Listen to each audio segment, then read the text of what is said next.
Hello student, এইখন ভিডিঅ'ত মই ক্লাছ 9ৰ মোমেন্টছ ইংৰাজী কিতাপখনৰ দি হেপী প্ৰিন্স চেপ্টাৰখনৰ পাৰ্ট 2 খিনি পঢ়াইছো।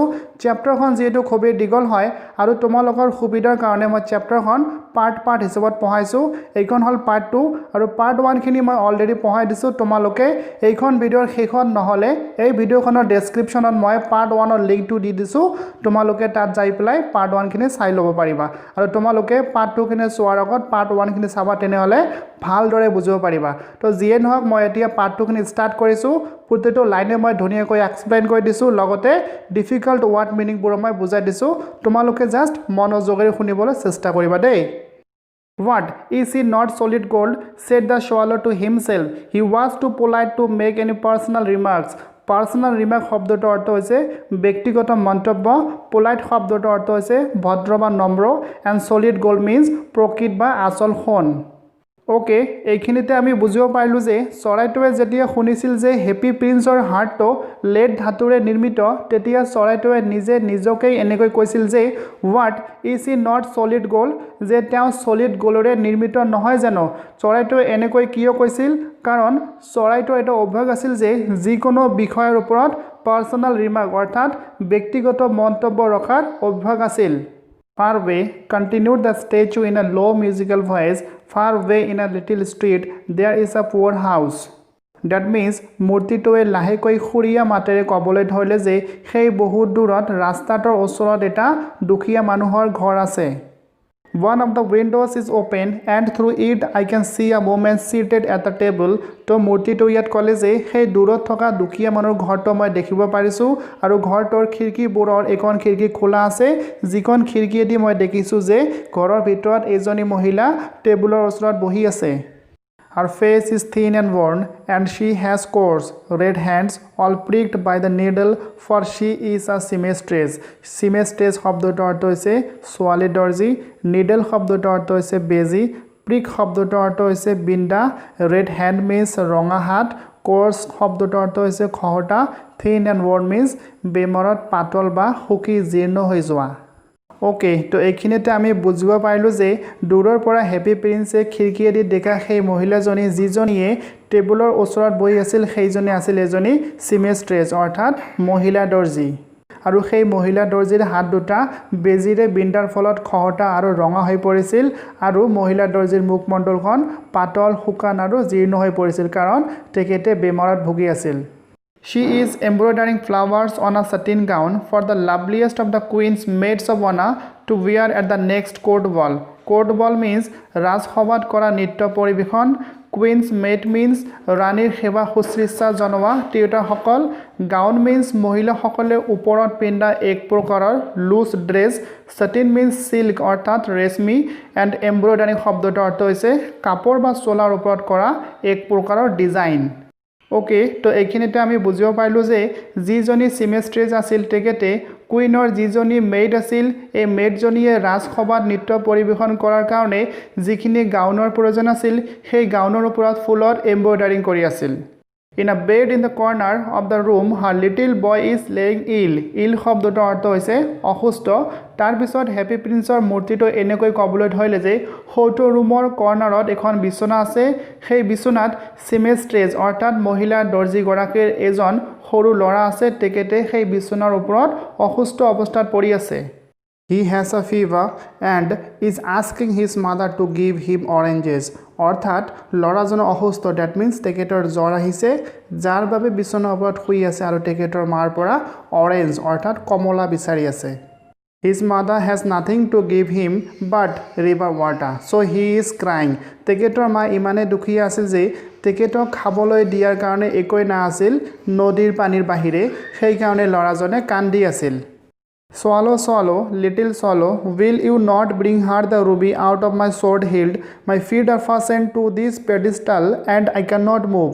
Pedestal শব্দটোৰ অৰ্থ হৈছে পদভূমি, অৰ্থাৎ কোনো স্তম্ভৰ ওপৰত যেতিয়া কোনো এটা মূৰ্তি ৰখা হয় সেই মূৰ্তিটোৰ পদভূমিক পেডিষ্টাল বুলি কোৱা হয়।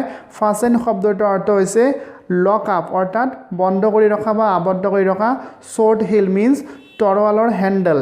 তো হেপী প্ৰিন্সৰ মূৰ্তিটোৱে মহিলাগৰাকী আৰু তেখেতৰ পুতেকৰ এনেকুৱা দুৰ্দশা অৱস্থা দেখি পেলাই চৰাইটোক ক'লে যে মোৰ ভৰি দুটা যিহেতু এইটো স্তম্ভত বান্ধি থোৱা আছে বা আবদ্ধ কৰি থোৱা আছে যাৰ বাবে মই ইয়াৰ পৰা মুভ কৰিব নোৱাৰোঁ গতিকে তুমি মোৰ হৈ পেলাই সেই মহিলাগৰাকীক সহায় কৰিব পাৰিবানে যে মোৰ তৰোৱালৰ হেণ্ডলৰ পৰা ৰুবিটো লৈ যাই পেলাই সেই মহিলাগৰাকীক দিব পাৰিবানে I am waited for in Egypt, said the swallow. My friends are flying up and down the Nile and talking to the large lotus flowers. Soon they will go to sleep.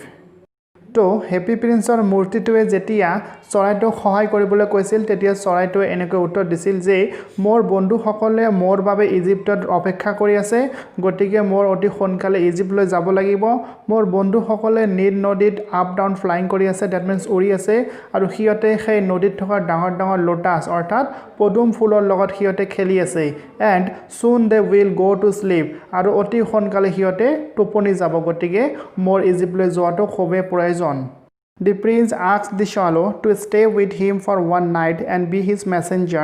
Messenger শব্দটো অৰ্থ হৈছে খবৰীয়াল তাৰপিছত প্ৰিন্সে চৰাইটোক ক'লে যে তুমি এটা ৰাতি মোৰ বাবে মোৰ লগত থাকিব পাৰিবানে কাৰণ the boy is so thirsty and the mother so sad he said কাৰণ ল'ৰাজনে খুবেই পিপাসুপূৰ্ণ অৰ্থাৎ পিয়া লাগিছে আৰু লগতে মাজনীও খুবেই দুখিত কাৰণ মাজনীয়ে তেখেতৰ দুৰ্দশা ল'ৰাজনক একোৱে খাবলৈ দিব পৰা নাই I don't think I like boys, answered the swallow. I want to go to Egypt. তাৰ পিছত চৰাইটো উত্তৰ দিলে যে মই নাভাবোঁ যে মই ল'ৰাবোৰক পছন্দ কৰোঁ কিন্তু যিয়ে নহওক মোক কিন্তু ইজিপ্তলৈ যাব লাগিব But the happy prince looked so sad that the little swallow was sorry. চৰাইটো যদিও ইজিপ্তলৈ যোৱাৰ সিদ্ধান্ত লৈছিল কিন্তু হেপী প্ৰিন্সৰ এনেকুৱা দুখময় অৱস্থা দেখি পেলাই চৰাইটো দুখিত হ'লে It is very cold here, he said, but he agreed to stay with him for one night and be his messenger. তাৰ পিছত চৰাইটোৱে ক'লে যে আজি ইয়াত খুবেই ঠাণ্ডা তথাপিও চৰাইটোৱে প্ৰিন্সৰ কথাত সন্মতি দি পেলাই তেখেতৰ লগত এটা ৰাতি কথা হ'ব বুলি সিদ্ধান্ত ল'লে আৰু লগতে ক'লে যে আজি মই তোমাৰ মেছেঞ্জাৰ হিচাপে কাম কৰিম Thank you, little swallow, said the prince. Prince তেতিয়া চৰাইটোক ধন্যবাদ জনালে The swallow picked out the great ruby from the prince's sword. তাৰ পিছত প্ৰিন্সৰ swordৰ পৰা চৰাইটোৱে ৰুবিটো উঠাই ল'লে and flew away with it in his beak over the roofs of the town. আৰু তাৰ পিছত চৰাইটোৱে নিজৰ মুখত অৰ্থাৎ বিকত সেই ৰুবিটো লৈ পেলাই টাউনৰ ঘৰ বা বিল্ডিঙৰ ওপৰেদি উৰি যাবলৈ ধৰিলে He passed by the cathedral tower where the white marble angels were sculptured. Sculptured means ভাস্কৰ্য বিদ্যাৰে নিৰ্মিত কৰা ভাস্কৰ্য বিদ্যা কোনবোৰ হয় পাথৰ বা মাৰ্বলৰ ওপৰত মূৰ্তিৰ ৰূপ দিয়া বিদ্যাটোকে ভাস্কৰ্য বিদ্যা বুলি কোৱা হয় and angel শব্দটোৰ অৰ্থ হৈছে দেৱদূত and cathedral শব্দটোৰ অৰ্থ হৈছে প্ৰধান গীৰ্জাঘৰ তো চৰাইটো এতিয়া ৰুবিটো লৈ পেলাই টাউনখনত থকা cathedral টাৱাৰবোৰৰ মাৰ্বলৰ যিটো এঞ্জেলৰ ছবি অংকিত কৰা আছিল সেই cathedral টাৱাৰবোৰ অতিক্ৰম কৰি যাবলৈ ধৰিলে He passed by the palace and heard the sound of dancing. Palace শব্দটোৰ অৰ্থ হৈছে ৰাজপ্ৰসাদ এতিয়া চৰাইটো ৰাজপ্ৰসাদ অতিক্ৰম কৰি গৈছিল আৰু তাত ডান্সিঙৰ শব্দ শুনা পাইছিল A beautiful girl came out on the balcony with her lover আৰু লগতে দেখিলে যে সেই পেলেছৰ এজনী ধুনীয়া ছোৱালী তেখেতৰ লাভাৰৰ লগত বালকনিত আহি থকা দেখিলে এইবোৰ দৃশ্য চৰাইটোৱে দেখিবলৈ পালে I hope my dress will be ready in time for the state ball, she said. I have ordered flowers to be embroidered on it, but the seamstresses are so lazy.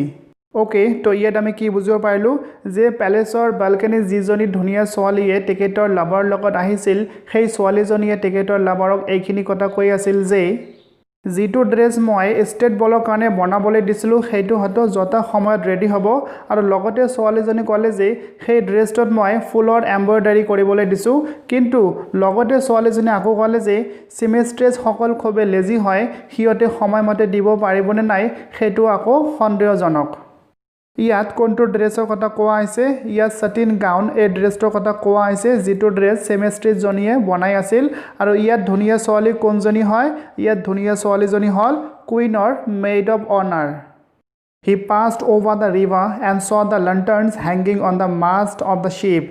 Mast শব্দটোৰ অৰ্থ হৈছে মাস্তুল যিটো জাহাজত ব্যৱহাৰ কৰা হয় আৰু যিটোৰ সাহায্যত জাহাজৰ চেইলিংটো বা চলোৱাটো কণ্ট্ৰল কৰা হয় তো চৰাইটোৱে এতিয়া নদীবোৰ অতিক্ৰম কৰিবলৈ ধৰিলে নদীত থকা জাহাজবোৰ অতিক্ৰম কৰিলে এণ্ড এট লাষ্ট আৰু অৱশেষত হি কেম টু দ্য পুৱাৰ women's house and looked in আৰু অৱশেষত চৰাইটোৱে সেই তিৰোতাজনীৰ ঘৰৰ ভিতৰলৈ আহিলে আৰু চাবলৈ ধৰিলে The boy was tossing feverishly on his bed and the mother had fallen asleep. She was so tired. Tired শব্দটোৰ অৰ্থ হৈছে ক্লান্ত tossing feverishly means জ্বৰতে মূৰটো ইফালে সিফালে কৰা তো ইয়াত আমি কি বুজিব পাৰিলোঁ চৰাইটোৱে যেতিয়া ঘৰৰ ভিতৰলৈ আহিলে আৰু দেখিলে যে ল'ৰাজনে নিজৰ বিচনাত জ্বৰতে মূৰটো ইফালে সিফালে কৰি আছে ডেট মিন্স কেকৰণি কৰি আছে আৰু তেখেতৰ মাজনীয়ে টেবুলত স্লিপ অৰ্থাৎ টোপনি গৈ আছে কাৰণ তাই যথেষ্ট টায়াৰ্ড খুবেই ক্লান্ত In he hoped and laid the great ruby on the table beside the woman's thimble. Thimble শব্দটোৰ অৰ্থ হৈছে দৰ্জীসকলে উঙ্গুলিত পিন্ধা এক প্ৰকাৰৰ মেটেল কভাৰ যিটো সিহঁতে উঙ্গুলিত পিন্ধি পেলাই চিলাই কৰে যাতে সিহঁতৰ উঙ্গুলিত বেজিটো নেলাগে লেট শব্দটোৰ অৰ্থ হৈছে থৈ দিছিল বা ৰাখিছিল তো ইয়াত আমি কি বুজিব পাৰিলোঁ যে চৰাইটোৱে ভিতৰত অহাৰ পিছত টেবুলৰ ওপৰত থকা মহিলাজনী যিটো থিম্বল আছিল সেই থিম্বলৰ ওচৰত গ্ৰেট ৰুবিটো থৈ দিছিল Then he flew gently round the bed, fanning the boy's forehead with his wings.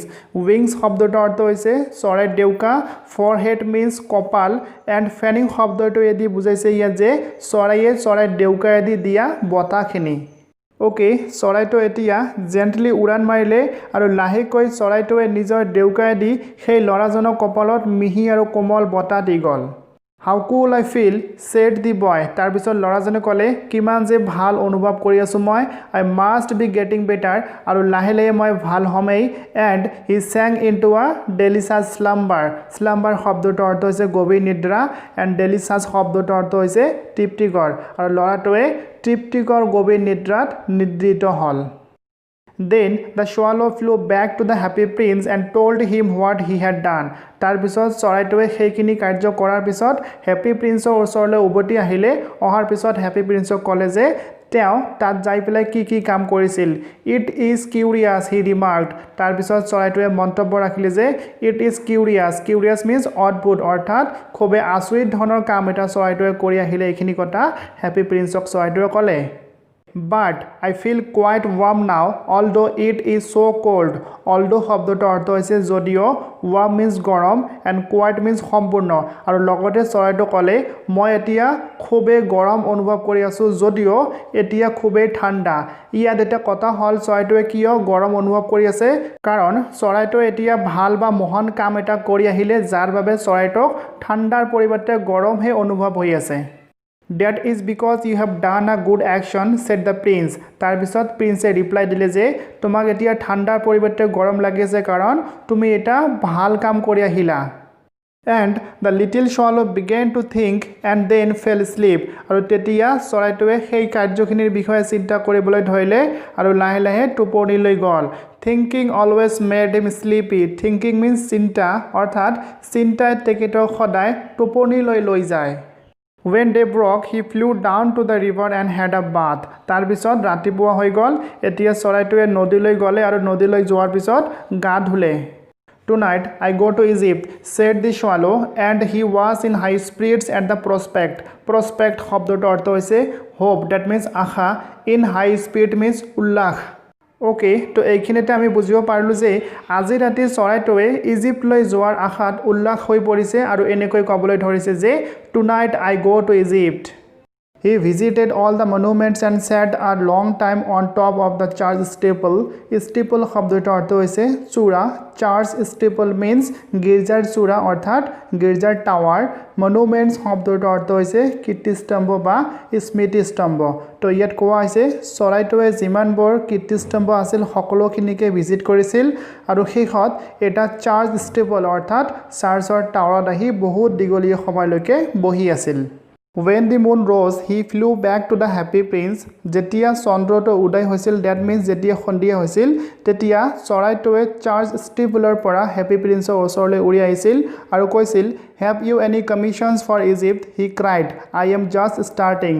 That means চৰাইটোৱে ক'লে যে মই এতিয়া ইজিপ্ত যোৱাৰ যাত্ৰা ষ্টাৰ্ট কৰিবলৈ লৈছোঁ গতিকে ইজিপ্তত তোমাৰ যদি কোনো ধৰণৰ কাম আছে তেনেহ'লে মোক ক'ব পাৰা কমিশ্যন শব্দটোৰ অৰ্থ হৈছে কাম অৰ্থাৎ work Swallow, swallow, little swallow, said the prince, will you stay with me one night longer? তো এতিয়া হেপী প্ৰিন্সে চৰাইটোক ক'লে যে হে লিটিল swallow তুমি মোৰ লগত পুনৰ এটা ৰাতি থাকিব পাৰিবানে? I am waited for in Egypt, answered the swallow. তাৰপিছত চৰাইটোৱে উত্তৰ দিলে যে মোৰ বন্ধুহঁতে মোৰ বাবে ইজিপ্তত অপেক্ষা কৰি আছে গতিকে মোক যাবই লাগিব। Swallow, swallow, little swallow, said the prince, far away across the city, I see a young man in a garret. Garret শব্দটোৰ অৰ্থ হৈছে ছাদৰ ওপৰত সজোৱা এটা সৰু ঘৰ।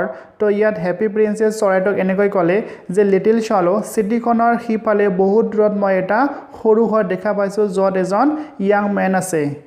He is leaning over a desk covered with papers, and in the glass by his side there is a bunch of withered violet. Violet means ek prokar full, withered means শুকাই যোৱা, bunch of withered violet means শুকাই যোৱা violet ফুলৰ থোপা। Okay, তো happy prince ইয়াত ক'লে যে সেই ৰুমটোত এখন ডেস্ক আছে আৰু ডেস্কখন কাগজেৰে কভাৰ্ড হৈ আছে। সেইখন ডেস্কত ইয়াং মানুহজনে কি কৰি আছে? লিনিং অৰ্থাৎ ছাপৰ্ট লৈ পেলাই বহি আছে। আৰু লগতে ক'লে যে সেই মানুহজনৰ ওচৰত এটা গ্লাছ আছে আৰু গ্লাছটোত শুকাই যোৱা ভায়োলেট ফুলৰ থোপা এটা আছে। His hair is brown and crisp, and his lips are red as a pomegranate, and he has a large and dreamy eyes. Dreamy eyes means সপোন দেখা চকু বা সপোনত ডুব খাই থকা চকু। Pomegranate means ডালিম, and crisp শব্দটোৰ অৰ্থ হৈছে অকোৱা পকোৱা বা কাৰ্ভ। ওকে, তো ইয়াত মানুহজনৰ বিষয়ে অলপ বৰ্ণনা দিছে এনেকৈ যে মানুহজনৰ চুলিবোৰ ব্ৰাউন ৰঙৰ আছিল আৰু অকোৱা পকোৱা আছিল আৰু তেখেতৰ লিপছ দুটা পমগ্ৰানেট অৰ্থাৎ ডালিমৰ নিচিনা ৰঙা আছিল আৰু তেখেতৰ চকু দুটা ড্ৰিমি আছিল। He is trying to finish a play for the director of the theater, but he is too cold to write anymore. Play ইয়াত বুজোৱা হৈছে ড্ৰামা বা নাটক। তো ইয়াত কোৱা হৈছে যে সেই মানুহজন এখন থিয়েটাৰৰ ডাইৰেক্টৰৰ বাবে এখন প্লে লিখিবলৈ চেষ্টা কৰি আছিল, কিন্তু সেই সময়টো ইমান ঠাণ্ডা আছিল যে মানুহজনে প্লেখন লিখি শেষ কৰিব পৰা নাছিল। There is no fire in the grate, and hunger has made him faint. Faint শব্দটোৰ অৰ্থ হৈছে দুৰ্বল। Hunger means ভোকাতুৰ, and grate means ঝাঁজৰি অৰ্থাৎ কয়লা জ্বলোৱাৰ কাৰণে আইৰনেৰে নিৰ্মিত এখন ফ্ৰেম অৰ্থাৎ লোৰে নিৰ্মিত ফ্ৰেম য'ত কয়লা জ্বলোৱা হয়। ওকে, তো ইয়াত কোৱা হৈছে যে মানুহজনৰ ঘৰত জুই জ্বলোৱাৰ কোনো ব্যৱস্থা নাছিল আৰু মানুহজনৰ ভোক তেখেতক দুৰ্বল কৰি তুলিছে। ডেট মিনছ মানুহজন হয়তো কেইদিনমানৰ পৰা খোৱাই নাছিল, এনেকুৱা অৱস্থা। I will wait with you one night longer, said the swallow, who really had a good heart. তো ইয়াত চৰাইটোৱে হেপী প্ৰিন্সক ক'লে যে মই তোমাৰ লগত পুনৰ এটা ৰাতি থাকিম কাৰণ তোমাৰ অন্তৰ বা মনটো খুবেই ভাল। He asked if he should take another ruby to the young playwright. Playwright means নাট্যকাৰ অৰ্থাৎ ড্ৰামেটিষ্ট। তাৰপিছত চৰাইটোৱে হেপী প্ৰিন্সক সুধিলে যে সেই নাট্যকাৰ অৰ্থাৎ প্লেৰাইটজনক মোৰ পুনৰ এটা ৰুবি দি আহিব লাগিব নেকি? Alas, I have no ruby now, said the prince. My eyes are all that I have left. Alas হ'ল দুখ প্ৰকাশ কৰা এটা শব্দ। তো এতিয়া হেপী প্ৰিন্সে চৰাইটোক ক'লে যে মোৰ লগত আৰু ৰুবি নাই, এতিয়া মোৰ দুটা চকুৱে আছে, সেই চকু দুটাহে দিব লাগিব, তাৰ বাহিৰত মোৰ আৰু দিব লগা একোৱেই নাই। They are made of rare sapphires. Sapphire শব্দটোৰ অৰ্থ হৈছে এক প্ৰকাৰৰ নীলা ৰঙৰ মূল্যৱান মণি। তো এতিয়া হেপী প্ৰিন্সে চৰাইটোক ক'লে যে মোৰ যি দুটা চকু আছে সেই দুটা মূল্যৱান মণিৰে নিৰ্মিত, গতিকে সেইটো দিব লাগিব। Which were brought out of India 1000 years ago. That means সেই মূল্যৱান মণিবোৰ ইণ্ডিয়াৰ পৰা 1000 বছৰ আগতে অনা হৈছিল। He ordered the swallow to pluck out one of them and take it to the playwright. Playwright means নাট্যকাৰ, and pluck out means তুলি লোৱা বা ছিঙি লোৱা।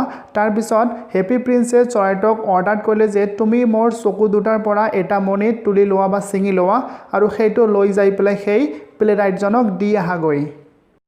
He will sell it to the jeweler and buy firewood and finish his play, he said. আৰু happy প্ৰিন্সে ক'লে যে সেই মণিটো এই মানুহজনে জুৱেলাৰৰ ওচৰত লৈ যাই পেলাই বিক্ৰী কৰিব, যাৰ বিনিময়ত টকা পাব আৰু সেই টকা দি সেই মানুহজনে ফায়াৰউড কিনিব আৰু অৱশেষত তেখেতে নিজৰ প্লেখন লিখি শেষ কৰিব পাৰিব।